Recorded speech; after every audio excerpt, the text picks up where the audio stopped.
Hello viewers, Basudeb online computer পক্ষ থেকে আমি বাসুদেব রায় আপনাদের জানাই আন্তরিক শুভেচ্ছা ও অভিনন্দন।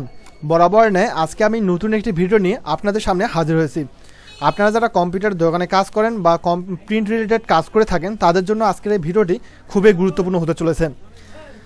আপনাকে যদি এরকম একটি পিডিএফ দিয়ে বলা হয় যে এই পিডিএফটিকে আপনি এপি টু পি প্রিন্ট করে আমাকে দেন, তো যারা জানেন তারা তো করতে পারবেন, যারা জানেন না তারা করতে পারবেন না। তো আপনারা কিভাবে এই ওয়ার্ড পেজ এবং ইভেন্ট পেজ ব্যবহার করে এই পিডিএফটিকে এপি টু পি প্রিন্ট করবেন সে বিষয় নিয়ে আজকের এই ভিডিওটিতে বিস্তারিত আলোচনা করব। তার আগে আপনি যদি আমার চ্যানেল নতুন হয়ে থাকেন please hit the subscribe button এবং অলরেডি সাবস্ক্রাইব করে থাকলে আপনাকে অসংখ্য ধন্যবাদ। আপনারা দেখতে পাচ্ছেন এই পিডিএফটিতে 124টি পেজ আছে। এরকম আরও যদি অনেক ধরনের অনেকগুলো পেজ থাকে ওই পিডিএফটিকেও আপনি এপি টু পি প্রিন্ট করতে পারবেন এই ওয়ার্ড পেজ এবং ইভেন্ট পেজ ব্যবহার করে। তো আপনি যদি এপি টু পি প্রিন্ট করতে চান সেক্ষেত্রে জাস্ট আপনি কন্ট্রোল ধরে পিতে ক্লিক করবেন, এরপর আপনি আপনার প্রিন্টারটি সিলেক্ট করে দিবেন। দেওয়ার পর এখান থেকে জাস্ট আপনি আপনার পেজ সাইজ দিয়ে দিবেন, এরপর পেপার যে সোর্স এই সোর্সটি এখানে বসায় দিবেন। দেওয়ার পর জাস্ট আপনি ওকেতে ক্লিক করবেন।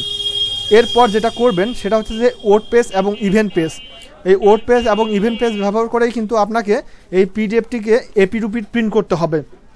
তো আপনি প্রথমে যদি ওয়ার্ড পেজ দেন সেক্ষেত্রে আপনার পিডিএফের যে বেজোড় সংখ্যা যে পেজগুলো আছে যেমন 1, 3, 5, 7 এভাবে ধারাবাহিক যে পেজগুলো আছে সেই পেজগুলোকে বোঝাচ্ছে। আর আপনি যদি এখানে ইভেন্ট পেজ দেন সেক্ষেত্রে আপনার জোড় যে সংখ্যাগুলো বোঝাচ্ছে যেমন 2, 4, 6, 8, 10 এভাবে ধারাবাহিকভাবে যে পেজগুলো আছে সেই পেজগুলোকে বোঝাচ্ছে। তো আপনি প্রথমে ওয়ার্ড পেজ দিয়ে আপনার পিডিএফের যে পেজগুলো আছে সেই বেজোড় যে পেজগুলো আছে সেই পেজগুলোকে প্রিন্ট করে নিতে পারবেন। এভাবে ওয়ার্ড পেজ দিয়ে জাস্ট আপনি প্রিন্ট করবেন। প্রিন্ট করার পর আপনি দেখতে পাচ্ছেন এখানে যে 124টি পেজ ছিল এখানে দেখতে পাচ্ছেন এখন 62টি পেজ দেখাচ্ছে।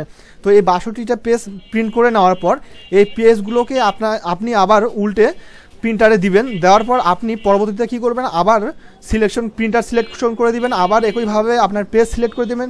আপনার পেপার যে সোর্স আপনি যেখানে পেপার রাখছেন বা যেখানে পেপার দিয়েছেন সেখানে যে পেপার সোর্সটি এখানে সিলেক্ট করে দিবেন। দেওয়ার পর জাস্ট ওকেতে ক্লিক করবেন। ওকেতে ক্লিক করার পর আপনি এইখান থেকে আবার আপনি ইভেন্ট পেজটি দিয়ে দেবেন। তারপর দেখতে পাচ্ছেন তাহলে আপনার এবার যে প্রিন্ট হবে সেগুলো হচ্ছে যে 2, 4, 6, 8, 10, 12 এভাবে ধারাবাহিকভাবে পেজগুলো প্রিন্ট হবে। আজ এ পর্যন্তই, দেখা হবে নতুন কোনো ভিডিওতে। ততক্ষণে সবাই ভালো থাকবেন, সুস্থ থাকবেন। ধন্যবাদ সবাইকে।